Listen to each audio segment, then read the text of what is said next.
الحمدللہ رب العالمین والعاقبۃ للمتقین اما بعد فاعوذ باللہ من الشیطان الرجیم بسم اللہ الرحمن الرحیم السلام علیکم ورحمۃ اللہ وبرکاتہ۔ ناظرین کرام و حاضرین الزام، میں ہوں آپ کا میزبان غازی محمد یوسف باروی اور آپ دیکھ رہے ہیں ہمارا یوٹیوب چینل یوسف اسلامک اسٹوڈیو۔ آج جس شخصیت کے متعلق ہم گفتگو کرنا چاہ رہے ہیں وہ بلکہ آج کی نہیں اور یوں کہا جائے کہ صرف سنیوں کے نہیں، ہر مسلمان شخص کی دل عزیز پسندیدہ شخصیت ہیں، اور علامہ صاحب سے ہم گفتگو کرتے ہیں، آپ کا نام نسب بھی جانیں گے، اور آپ کا ایک واقعہ مجھے یاد آ رہا ہے، دو ہی الفاظوں کے اندر میں اس کو اختتام میں لے جاؤں گا کہ ایک دہریہ مناظرے کا چیلنج کرتا ہے۔ وہ کہتا ہے کہ یہ دنیا، یہ ملک، یہ چرند پرند، یہ دریا، یہ جھرنے، یہ ایسے ہی چل رہے ہیں اور نہ کوئی خدا ہے نہ کوئی اس کا وجود ہے، ایسا کوئی بھی نہیں ہے جو اس کو چلا رہا ہو۔ تو امام ابو حنیفہ کو پتہ چلتا ہے تو وہ کہتے ہیں کہ ان کے لیے ہم تیار ہیں مناظرہ کرنے کے لیے۔ تو ٹائم بن جاتا ہے، آپ مناظرے کو ایکسیپٹ کرتے ہیں۔ وہ جو دہریہ ہوتا ہے وہ کہتا ہے کہ کوئی خدا نہیں ہے، کچھ بھی نہیں ہے، یہ سارا دار و مدار ایسے ہی چل رہا ہے۔ تو امام ابو حنیفہ فرماتے ہیں کہ ہم ان کے ساتھ مناظرے کے لیے تیار ہیں۔ ٹائم جب مقررہ وقت کے ٹائم آتا ہے، ظہر کے ٹائم رکھ لیا جاتا ہے مثال کے طور پر، تو آپ عصر مغرب کے ٹائم پہنچتے ہیں۔ تو آ کرنا دہریہ کہتا ہے کہ یار آپ مسلمانوں کے مجدد ہیں، امام ہیں، آپ کو یہ نہیں پتہ ٹائم دیا جاتا ہے، ٹائم کی پاسداری کی جاتی ہے، تو آپ نے اتنا لیٹ کر دیا۔ تو امام اعظم امام ابو حنیفہ فرماتے ہیں کہ یار دراصل بات پتہ ہے کیا ہے، میں آیا ہوں دریا کے کنارے پر، نہ کوئی کشتی تھی نہ کوئی سوار تھا، میں نے دیکھا ایک درخت کھڑا ہے، اور جب دیکھا کہ ٹائم اوپر گزر رہا ہے، زیادہ ہی گزرتا جا رہا ہے، تو میں نے رب سے دعا مانگی، تو میں نے دیکھا ہے خود ہی درخت گرا، وہ پھٹے نکلنے لگ گئے، لکڑیاں بننے لگ گئیں، تو وہ خود ہی جڑتا گیا، تو وہ کشتی بن کے میرے سامنے دریا کے اندر آ گرے۔ تو میں اسی کے اندر بیٹھا اور میں آپ کے پاس ہوں، آپ کے سامنے ہوں۔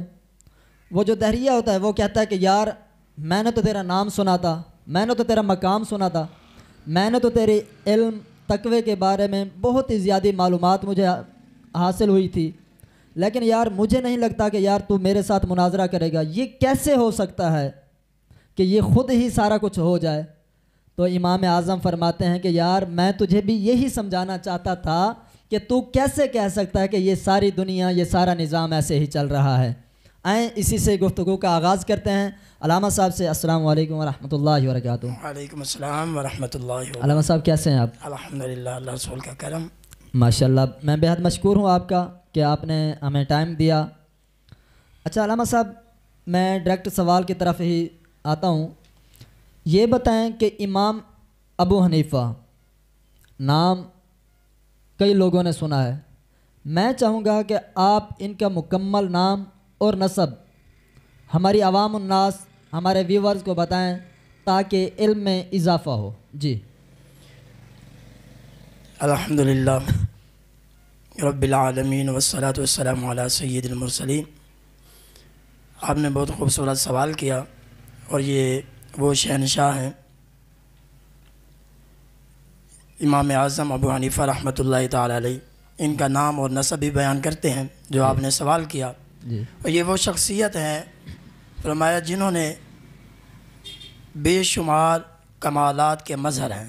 سبحان اللہ۔ مفتی احمد یار خان نعیمی ان کے بارے میں بہت خوبصورت ترجمانی فرماتے ہیں، ہمارے آقا ہمارے مولا امام اعظم ابو حنیفہ، کیا بات ہے، ہمارے ملجا ہمارے مأوا امام اعظم ابو حنیفہ، زمانے بھر میں بہت تجسس کیا، وہ لیکن ملا نہ کوئی امام تم سا امام اعظم ابو حنیفہ۔ سبحان اللہ، کیا ہی بات ہے۔ نام اور نسب، ہر بندہ آپ کو اس نام سے جانتا ہے کہ امام اعظم ابو حنیفہ کے نام سے جانتا بے ہے۔ شک۔ کچھ لوگوں کا یہ سوال اٹھتا ہے کہ امام اعظم ابو حنیفہ جو ہے، ابو حنیفہ ان کی بیٹی کا نام تھا۔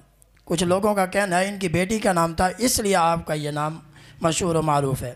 اور پہلے یاد رکھیں آپ کی کوئی بیٹی نہیں ہے، آپ کی بیٹی کوئی نہیں ہے، آپ کے بیٹے ہیں۔ کیا بات ہے۔ تو دوسرا سوال یہ ہوا کہ حقیقت جو آپ کا نام ہے، کچھ لوگ اسی سے آشنا نہیں ہیں کہ آپ کا اصل نام کیا ہے۔ اس میں گرامی ہے نعمان، اور آپ کے والد کا نام ہے ثابت۔ کیا بات ہے، سبحان اللہ۔ نعمان اور کنیت ہے ابو حنیفہ، اور ابو حنیفہ کنیت کیوں رکھی گئی، یہ بھی سوال ہے۔ بے شک۔ اس لیے رکھی گئی کہ دین حنیف جو ہے، دین حنیف فرمایا جو آقا علیہ السلام کے آباء و اجداد کا دین تھا، امام اعظم اسی دین پر تھے۔ صحیح ہے۔ اور تیسرا لفظ ہے کہ امام اعظم، اعظم ہمیشہ بڑے کو کہا جاتا ہے، بے شک بے شک۔ بڑے کو اعظم کہا جاتا ہے۔ اور آپ سراج الامہ بھی ہیں، یہ بھی بہت بڑا لقب ہے۔ بے شک بے شک۔ اور یہ جو لقب ہم بیان کر رہے ہیں، آپ کی شان جو ہے اس سے بھی وراء الورا ہے۔ سبحان اللہ، کیا ہی بات ہے۔ اور آپ کا جو نام آپ نے سنا، لیکن جمہور ائمہ کے نزدیک متفق علیہ سلسلہ نسب یہ ہے کہ آپ کا نام جو ہے نعمان بن ثابت ہے۔ صحیح ہے۔ اور ثابت آپ کے والد کا نام ہے۔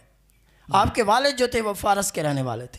ٹھیک ہے فارس سے چل کر انہوں نے سنا، آپ کے جو دادا جان تھے جی، انہوں نے سنا کہ کوفہ کے اندر مولا علی کرم اللہ وجہ الکریم رہتے ہیں، ان سے ملاقات ہو جائے گی، ہم وہاں چلے جاتے ہیں، ان کا دیدار بھی ہوتا جائے گا اور زندگی بھی گزرتی جائے گی۔ کیا بات ہے۔ آپ جب یہاں آئے تو آپ کے امام اعظم کے جو والد ہیں حضرت ثابت رضی اللہ تعالیٰ عنہ، جی، ان کی ولادت ہوئی کیا بات۔ کوفہ کے اندر۔ جب پہنچے ان کی ولادت ہوئی تو آپ لے کر مولا علی کرم اللہ وجہ الکریم کی بارگاہ میں حاضر ہو گئے۔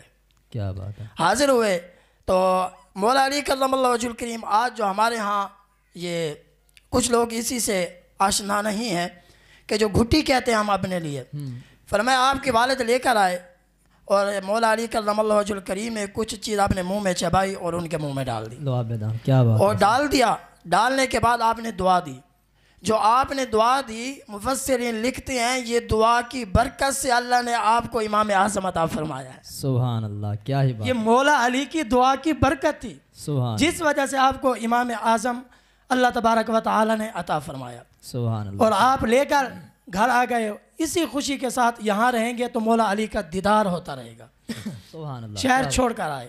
کیا بات، بہت یہ تھا کہ آپ جن کے پاس آئے اور بشارت دی آقا علیہ السلام نے، جی، یہ سوال یہ تھا آپ کا نام اور نسب، یہ تین چیزیں بیان ہوئی۔ پہلا آپ کی کنیت، نام اور نسب۔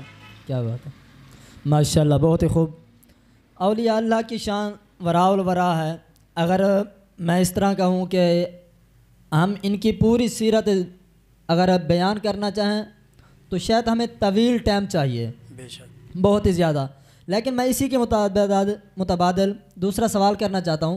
علامہ صاحب یہ بتائیں کہ امام اعظم امام ابو حنیفہ، آپ کی کچھ صحابہ کرام سے ملاقات بھی ہوئی اور آپ نے کیا ان سے کچھ شرف حاصل بھی کیا، یا یہ بعد کیا ہیں بہت زیادہ؟ تو اس میں آپ تھوڑی سی رہنمائی فرمائیں تاکہ ہماری عوام الناس کو علم ہو کہ امام اعظم ہیں کب کے۔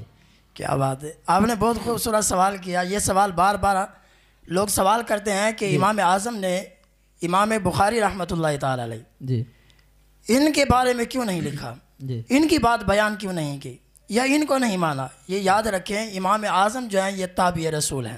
صحیح پہلے ہے۔ حدیث سماعت فرما لیں، مدینہ کے تاجدار صلی اللہ تعالیٰ علیہ وآلہ وسلم فرماتے ہیں جس نے مجھے دیکھا اس نے مجھے، وہ بھی جنتی ہے، بے شک اور جس نے میرے دیکھنے والے کو دیکھا وہ بھی جنتی ہے۔ بے شک، کوئی شک نہیں۔ آپ نے صحابہ کو دیکھا اور آپ کی صحابہ سے ملاقات ہوئی، غالباً مفسرین جو لکھتے ہیں 20 صحابہ کرام سے آپ کی ملاقات ہوئی۔ سبحان اللہ، کیا انہوں نے ڈائریکٹ حضور سے دین لیا، کیا بات ہے، بے شک، ڈائریکٹ حضور سے، بے شک، اور امام اعظم نے انہی سے دین لیا۔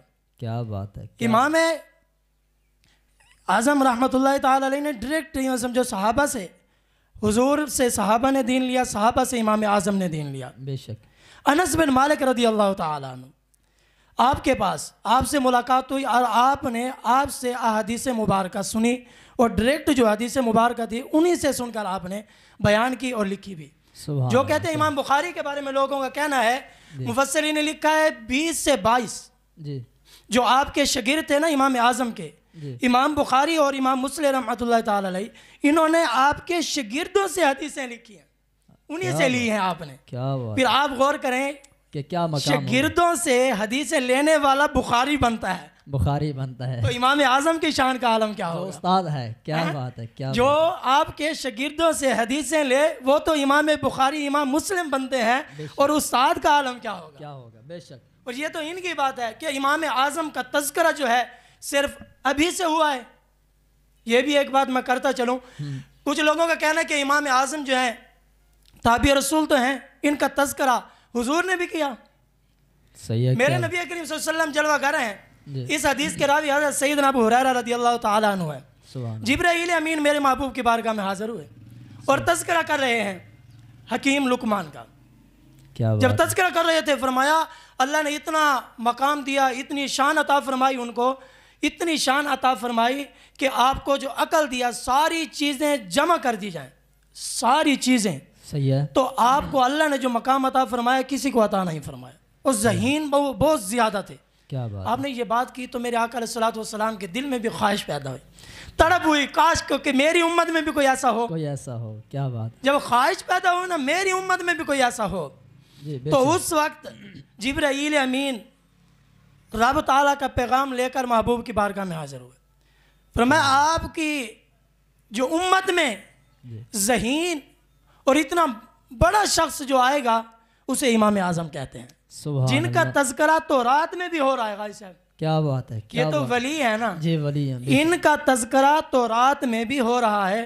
اور حدیث پاک کے راوی ابو ہریرہ ہیں. جب حضور نے یہ بات کہی آقا علیہ الصلوۃ والسلام نے کہ میری امت میں کاش کوئی ایسا بندہ پیدا ہو, دل میں بات آئی تو رب تعالیٰ نے محبوب کے دل کو غم زدہ نہیں ہونے دیا. کیا بات ہے. فوری طور جبرائیل امین آئے اور کہنے لگے یا رسول اللہ آپ کی امت میں جو بندہ پیدا ہوگا اسے امام اعظم کہیں گے. سبحان اللہ. یہ شان آپ کو عطا فرمایا. حضور کی محبت کتنی ہے اور حضور کا عشق کتنا ہے, اور حضور نے آپ کو لقب کون سا عطا فرمایا, حضور نے آپ کو کس نام سے یاد کیا. یہ جو ہے کشف المحجوب کے اندر داتا صاحب رحمۃ اللہ تعالی علیہ یہ واقعہ لکھتے ہیں, فرماتے ہیں کہ میں نے دیکھا خواب میں حضرت بلال حبشی رضی اللہ تعالیٰ عنہ سبحان اللہ آپ کی مزار پر سو رہا ہوں.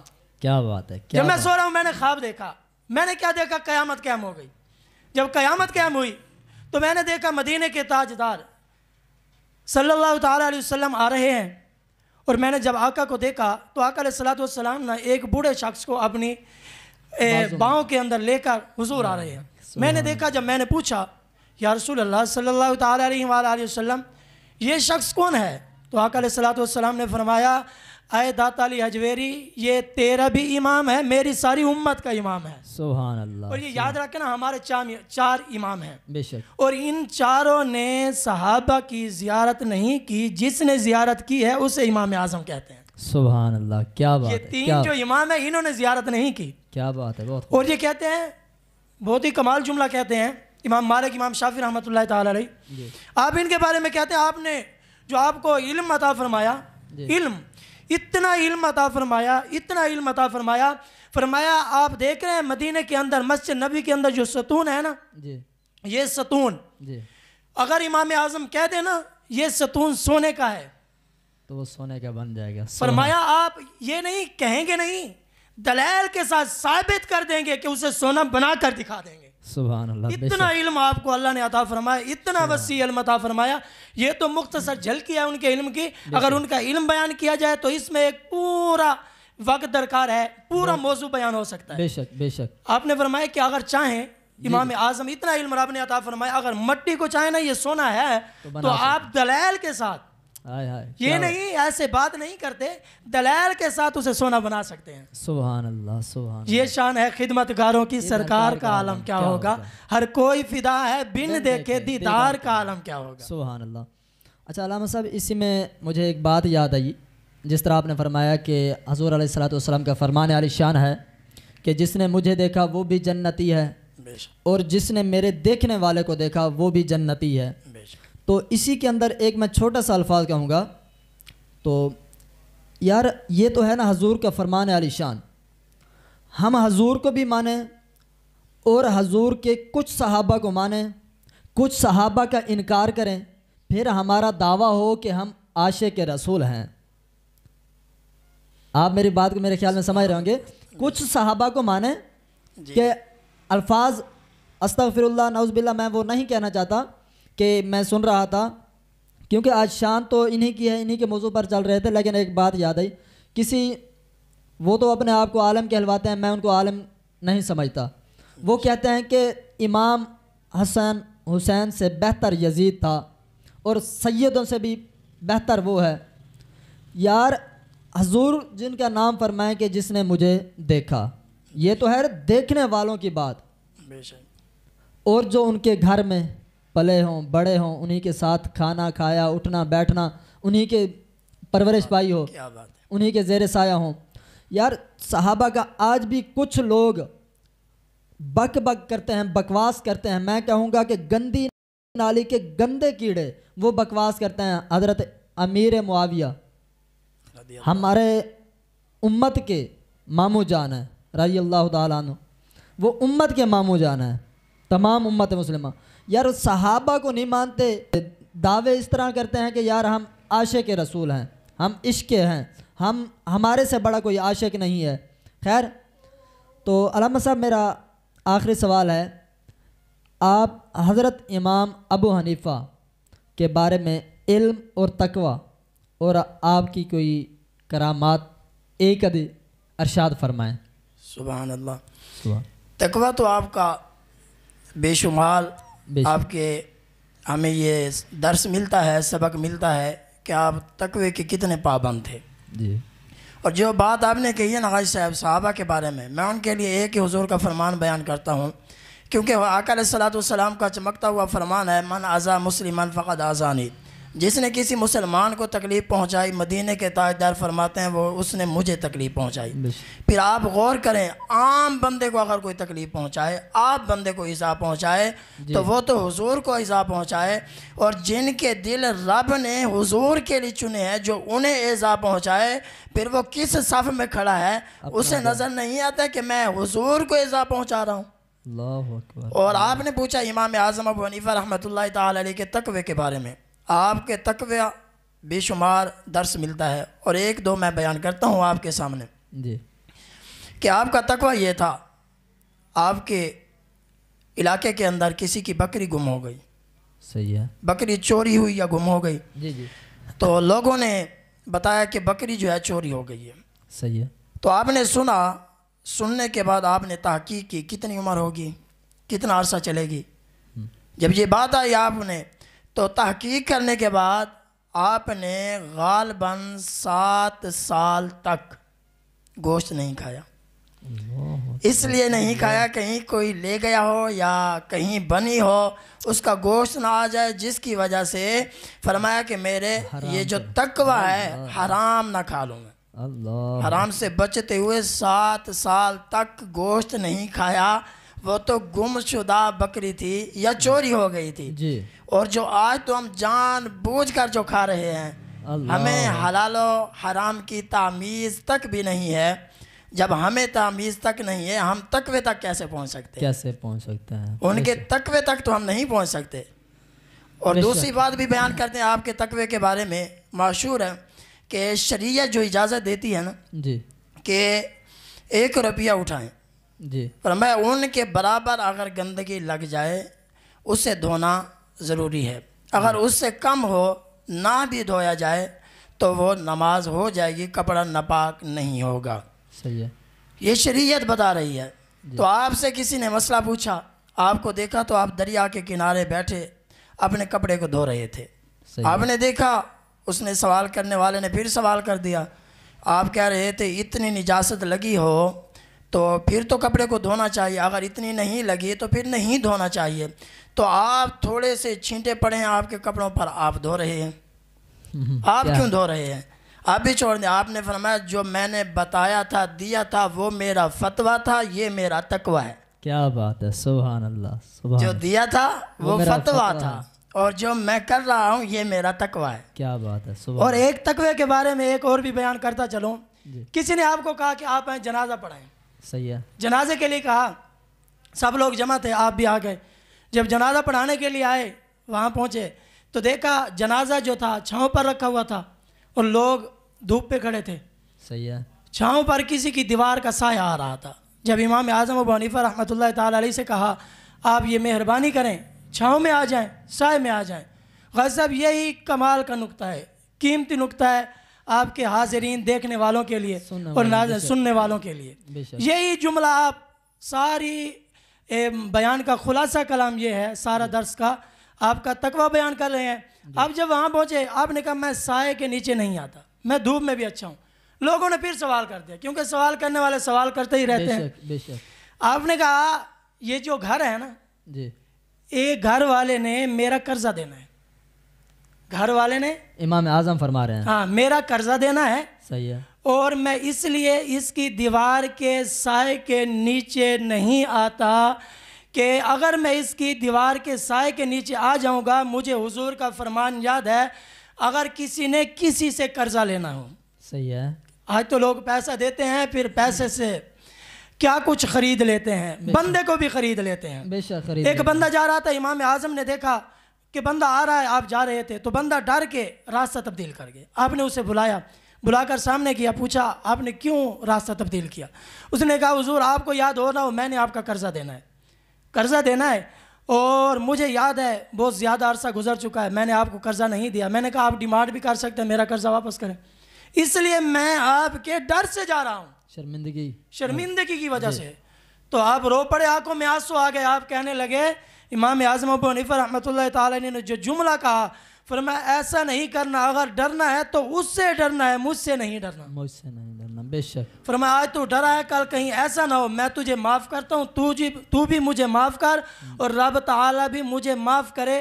تیرے دل میں میری وجہ سے خوف کیوں ہوا آیا؟ اللہ اکبر. میری وجہ سے تیرے دل میں خوف آیا ہے, کہیں ایسا نہ ہو تو بھی مجھے معاف کر, اللہ بھی مجھے معاف کرے, میں تجھے قرضہ بھی معاف کرتا ہوں. کیا بات ہے. جو کہا نا, اگر حضور کا فرمان ہے اگر کوئی بندہ قرضے لینے والے کے کام سے یا اسی کے کسی چیز سے نفع اٹھائے, کسی چیز سے بھی نفع اٹھائے.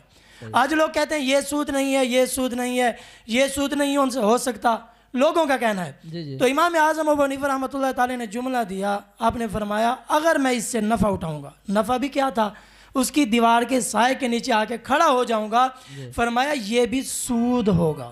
اللہ اکبر. کیا اتنا نفع اٹھانا یہ بھی سود ہے. چند گھڑیاں ہی رکنا تھا. آپ نے فرمایا میں اس کے دیوار کے سائے کے نیچے نہیں آ سکتا کیونکہ میں بھی اس صف میں نہ چلا جاؤں جس صف میں سود خور کھڑے ہوں. اللہ اکبر. یہ بھی سود بنتا ہے. اتنا نفع بھی ہم نہیں اٹھا سکتے. آج لوگ کہتے ہیں پیسے تو دے دیے, یہ کام بھی کرانا ہے, یہ کام بھی کرا لیا, یہ بھی کرا لیا. فرمایا اور ایک بہت قیمتی جملہ, آخری بات میں یہ کہتا ہوں, قیمتی جملہ یہ کہنا چاہتا ہوں. آج کل جو ہمارے معاشرے میں بہت تیزی کے ساتھ یہ گناہ پھیل رہا ہے. امام اعظم ابو حنیفہ رحمۃ اللہ تعالیٰ علیہ کے تقوی کی طرف رہتے ہیں, اور بات سے ہم نہیں جائیں گے. امام اعظم ابو حنیفہ آ رہے تھے تو آپ 300 رکعت نماز نفل پڑھتے تھے رات کو.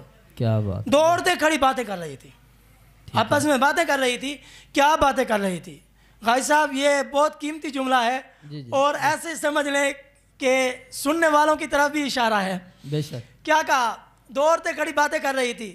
فرمایا دیکھیں یہ تو 500 رکعت نماز نفل رات کو ادا کرتے ہیں. ٹھیک ہے. کتنی؟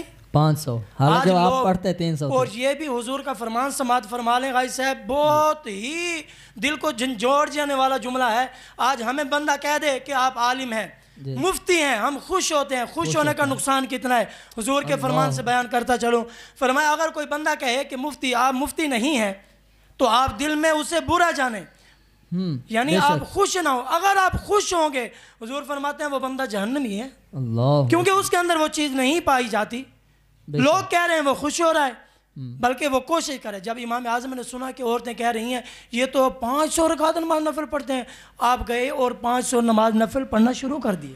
ہر رات 500 رکعت نماز نفل ادا کرتے ہیں. کیوں؟ جو لوگوں کا گمان تھا ویسے مجھے ہونا چاہیے بھی، ہونا چاہیے پھر، ورنہ خوش نہیں ہونا چاہیے۔ کوئی کہہ دے علامہ صاحب، کوئی کہہ دے مفتی صاحب، ہم کہیں نانا دیکھو انہوں نے کہا ہے، ہم تو ہیں نہیں۔ جب نہیں ہیں تو خوشی آئے گی دل میں، کہیں ایسا نہ ہو کہ ہم جہنم کے ادھر گمراہی کی طرف لے جائے، بے شک۔ اور پھر کسی نے شاگردوں نے کہہ دیا تقوی کے بارے میں، پھر میں شاگردوں نے آپ سے کہا حضور آپ تو ساری رات عبادت کرتے ہیں، ساری رات عبادت میں گزارتے ہیں، آپ ساری رات عبادت نہیں کرتے تھے۔ صحیح ہے۔ تو جب انہوں نے کہا کہ ساری رات عبادت کرتے ہیں، اسی دن کے علاوہ امام اعظم فرماتے ہیں پھر کوئی رات ایسی نہیں تھی جو میں ساری رات عبادت نہ کرتا رہوں۔ کیا بات ہے، سبحان اللہ۔ لوگوں کا جیسا گمان تھا ویسا عمل کیا انہوں نے، عمل کیا، اور یہ تھا آپ کا تقوی۔ سبحان۔ اور غازی صاحب آج جو مناظر ہمارے سامنے ہے نا، جی میں واضح کرتا چلوں، یہ بات ختم کرنے لگا ہوں، آخری بات کہہ کے، جی، اور ختم بھی کرنے لگا ہوں اپنی مرضی سے نہیں۔ مفسرین لکھتے ہیں اس کے بارے میں، آپ کے والد محترم جب آپ کا وصال ہوا، جی، ایک شخص آپ کے سامنے حاضر ہوا، یہ دیکھیں، اور علم کے بارے میں نے بات کی، اور صبر کا بھی ایک جملہ کہہ رہا ہوں، اور تقوی، یہ تقوی ہی تھا جو میں کہنے لگا ہوں۔ سامنے آیا، اس نے کہا آپ اپنی والدہ کی شادی میرے ساتھ کر دیں، آپ کا والد جو ہے فوت ہو گیا۔ صحیح یہ ہے، جملہ کہنا ہی تھا۔ آپ غازی صاحب غور کریں کہ کتنا ڈاڈا جملہ ہے، انسان مر جاتا ہے، بے شک، ایسے کیونکہ ایک اتنی پریشانی میں ہو پہلے، اور آگے والا آ کر کہے اور دل آزاری کرے اور پریشان کرے۔ آپ کا تقوی کیا تھا؟ دیکھیں آپ صبر اور تحمل کے ساتھ اسے کیسے جواب دیا۔ آپ نے فرمایا ٹھیک ہے، ابھی عدت مکمل ہونے دیں، میں اپنی والدہ سے پوچھوں گا، اگر میری والدہ راضی ہو گئی تو میری اپنی والدہ کا نکاح آپ کے ساتھ کر دوں گا۔ کیا بات، کہہ کر چلے گئے، 2 قدم ہی چلے تھے غازی صاحب، 2 قدم ہی چلے تھے، دیکھا وہ بندہ نیچے گرا اور اس کی روح پرواز کر گئی۔ لوگ دوڑتے ہوئے آئے، کہنے لگے، فرمایا آپ نے مار دیا ہے، بد دعا دی ہے۔ آپ نے فرمایا نانا میری بد دعا نہیں ہے، یہ تو میرا تقوی ہے، میرا تقوی، بد دعا نہیں ہے۔ 2 چیزیں بیان کی، فرمایا ایک تو تقوی، دوسری بات جو واضح طور پر بیان کی جاتی ہے میرا صبر ہے۔ فرمایا میرے صبر نے اس بندے کو مار دیا۔ امام اعظم ابو حنیفہ رحمۃ اللہ تعالی علیہ کا تقوی بیان کر رہے تھے، اور دعا ہے کہ اللہ تبارک و تعالی ان کی مزار پر انوار پر، اور غازی صاحب آپ کی جو مزار ہے نا، آپ نے وہاں پر غالباً 7000 مرتبہ قرآن پاک پڑھا ہے، صحیح ہے، اسی جگہ پر پہلے سے 7000 مرتبہ آپ نے قرآن پاک پڑھا، جہاں پر آپ کا آج بھی مزار ہے۔ دعائیں ان کی مزار پر اللہ تبارک و تعالیٰ کروڑوں رحمتوں کا نزول فرمائے، اور ان کے صدقے ہم سب کی بخشش فرمائے، آمین آمین۔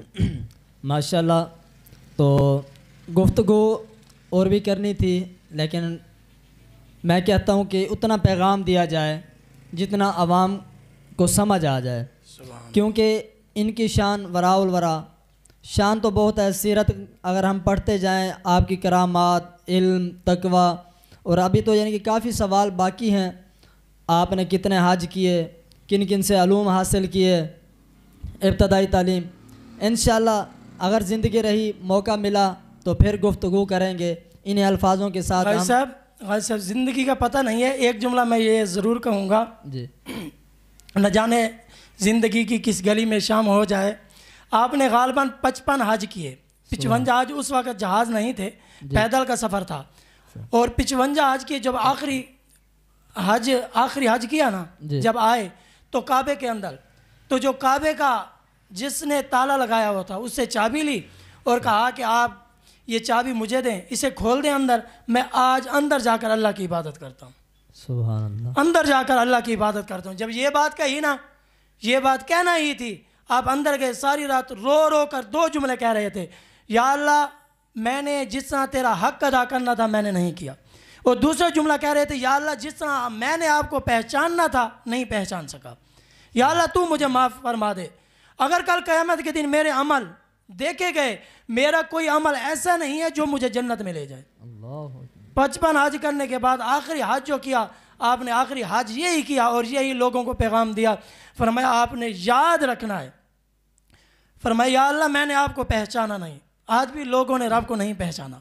جب یہ بات کہی، کعبے کی ایک دیوار سے آواز آنے لگی، کعبے کی ایک دیوار سے کونے سے آواز آئی، فرمایا آپ نے ہمیں پہچاننے کا حق ادا کر دیا ہے، سبحان اللہ، آپ نے جس طرح پہچاننا تھا اس طرح آپ نے ہمیں پہچانا ہے۔ معلوم ہوا جس کے لیے روزے سے بھی آواز آئے، حضور فرمایا آنا امام المسلمین ساری امت کا امام ہے، اور کعبے سے بھی آواز ہے تو نے رب کو پہچان لیا ہے۔ سبحان اللہ۔ دیکھیں علامہ صاحب بہت ہی خوبصورت ارشاد فرما رہے تھے، جس طرح علامہ صاحب نے فرمایا کہ آپ نے 55 حج کیے۔ دیکھیں ناظرین کرام، یہ سب کچھ بتانے کا مقصد یہ تھا، اور آپ نے 55 حج کر کے پھر بھی یہ الفاظ کہے کہ یا اللہ میں نے حق ادا نہیں کیا، جو تو نے مجھے نعمتوں سے نوازا میں نے ان کا حق ادا نہیں کیا۔ انہی الفاظوں کے ساتھ ہم اجازت چاہیں گے۔ فقیرانہ صدا کر چلیں، صدا خوش رہو آپ، ہم دعا کر چلیں۔ وما علینا الا البلاغ المبین۔